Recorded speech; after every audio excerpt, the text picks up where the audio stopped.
Hi friends, मैं doctor Mirza वकार bag, आपका paediatrician. आज आपके सामने न्यूरल ट्यूब डिफेक्ट्स के ऊपर अपना वीडियो बना रहा हूँ। दोस्तों, ये one of the commonest congenital anomalies देखी जाती हैं। इसमें क्या क्या चीज़ें शामिल होंगी, आज हम लोग इसको डिस्कस करेंगे और ये क्यों होती है और इससे कैसे बचाव किया जा सकता है। तो न्यूरल ट्यूब डिफेक्ट के ऊपर आज बात करने वाले हैं हम लोग। अगर अभी तक आप लोगों ने मेरे चैनल को सब्सक्राइब नहीं किया है तो मेरी रिक्वेस्ट है कि प्लीज़ मेरे चैनल को सब्सक्राइब कीजिए। मैं इंस्टाग्राम पे भी अपना पेरेंटिंग टिप्स का वीडियो डालता रहता हूँ।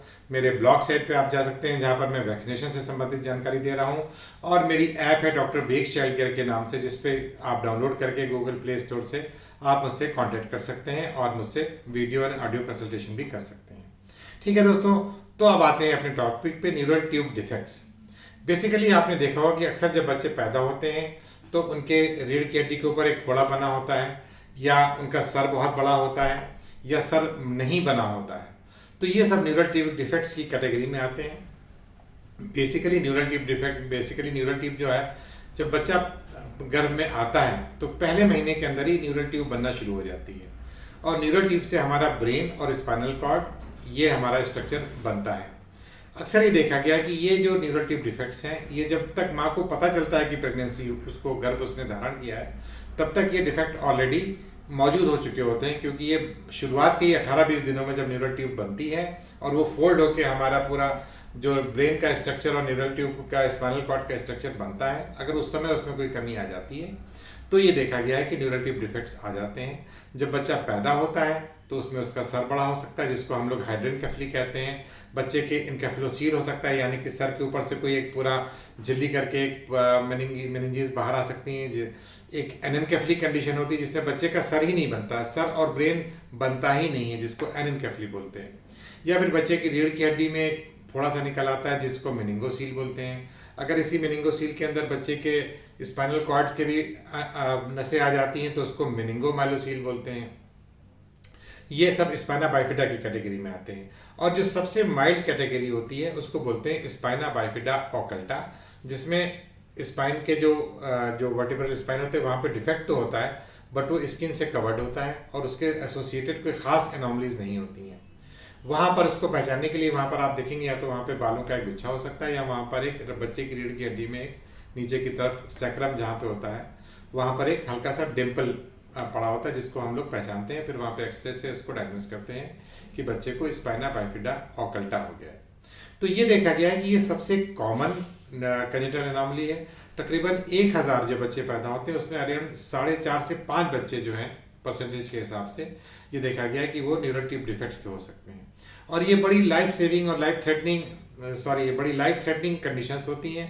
एनेनकेफली ज़िंदगी से कंपैटिबल नहीं है। यूजुअली ये बच्चा एक घंटे या 2 घंटे के अंदर बच्चा एक्सपायर हो जाता है। मेनिंगोमाइलोसील अगर हो रहा है तो हमने पास बच्चे आते हैं, उसमें देखा जाता है कि उनमें बच्चे का ब्लैडर और बावल इन्वॉल्वमेंट होता है, वो पैरालाइज हो जाते हैं। पैरों में बिल्कुल जान नहीं होती है, बच्चा टट्टी पैचुलस एनस हो जाती है, बच्चा हर समय टट्टी करता रहता है, पेशाब के ऊपर भी उसका कंट्रोल नहीं होता, और हाथ पैरों में भी उसके दोनों पैर जो पैराप्लीजिया रहता है, कोई रिस्पॉन्स नहीं होता है।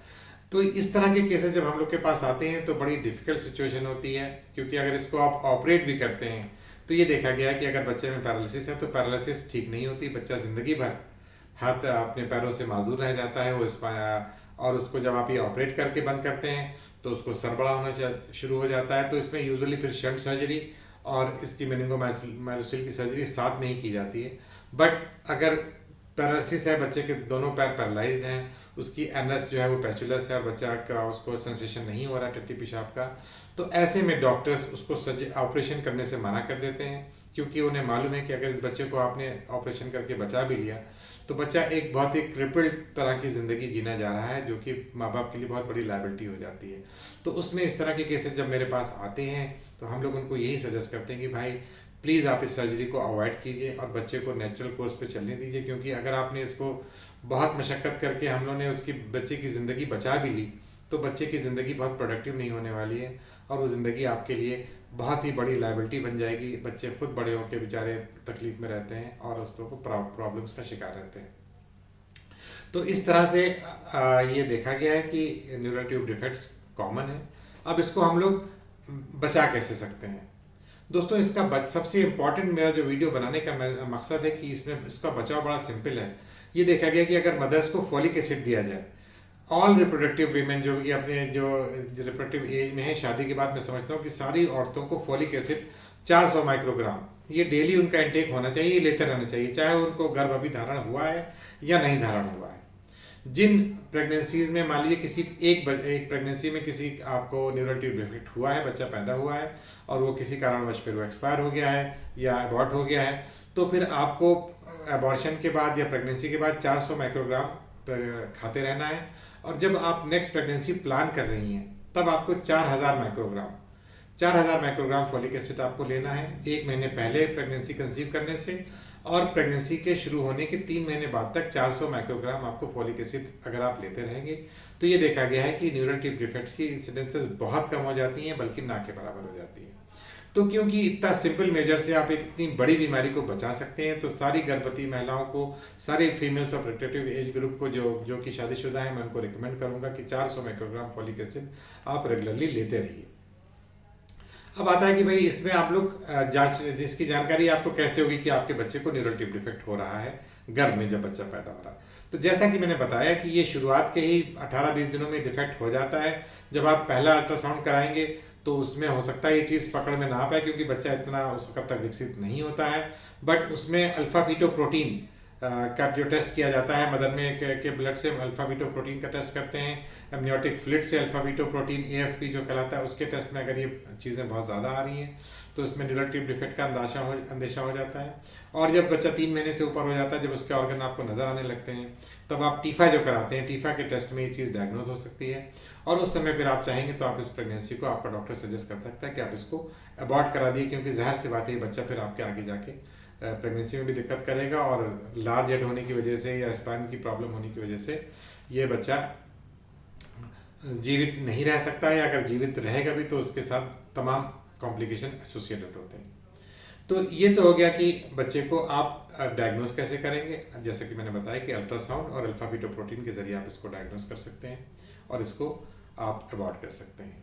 अब मान लीजिए किसी की लेट डायग्नोसिस हो रही है, बच्चा 8 महीने का हो गया जहाँ पर अब अबॉर्शन संभव नहीं है, तो अब ये है कि जाहिर सी बात है फिर आप इस बच्चे का, आपको देखा कि उन्होंने अल्ट्रासाउंड में देखा कि बच्चे का सर बहुत बड़ा हो रहा है, बच्चे का ब्रेन मैटर ठीक से डेवलप नहीं हुआ है, या बच्चे के स्पाइन में उनको डिफेक्ट नज़र आ रहा है और वहाँ पर भी उनको मेनिंगोसील या मेनिंगोमाइलोसील नज़र आ रहा है। तो अब इस बच्चे की डिलीवरी जो है वो ऐसे सेंटर पे होनी चाहिए जहाँ पर पीडियाट्रिक सर्जरी की भी टीम अवेलेबल हो, जहाँ पर NICU की सुविधा उपलब्ध हो।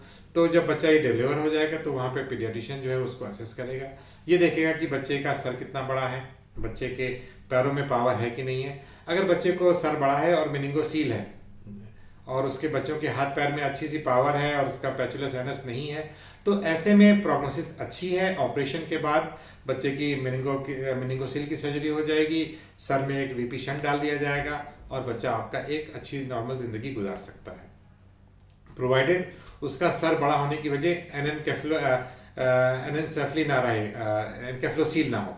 एनकेफ्लोसील में होता है कि बच्चे का ब्रेन मैटर इतना डेवलप नहीं होता और सारा जो सर है वो सिर्फ CSF से भरा रहता है। अगर एनसेफ्लोसील वगैरह है तो फिर ऐसे में ऑपरेशन करने का कोई लॉजिक नहीं है और हम लोग पेशेंट्स के आपको बता देते हैं कि इसको आप ऑपरेट ना कराइए।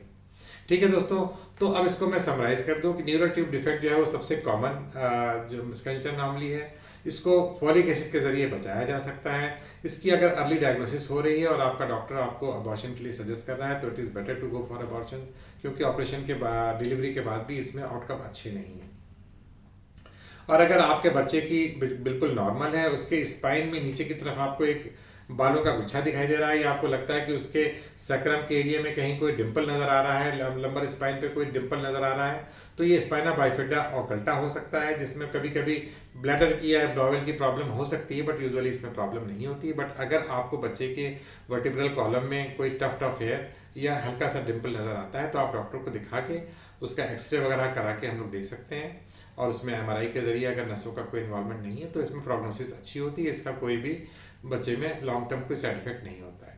ठीक है दोस्तों, तो मैं समझता हूँ कि आपका वीडियो, आज का वीडियो मेरे आप लोगों के लिए यूज़फुल होगा। इस वीडियो को ज़्यादा से ज़्यादा जो फीमेल्स हैं, रिप्रोडक्टिव एज ग्रुप में हैं, जो प्रेग्नेंट होने वाली हैं, जो प्रेगनेंसी कैरी कर रही हैं, उनको शेयर कीजिए ताकि लोगों को मालूमात हो सके। और अगर आप शादीशुदा हैं और आप प्रेगनेंसी प्लान कर रही हैं और फॉलिक एसिड नहीं ले रही हैं तो मेरी आपसे रिक्वेस्ट है कि 400 माइक्रोग्राम एवरी डे आप फॉलिक एसिड लेना शुरू कर दीजिए। ठीक है, bye bye, take care, see you.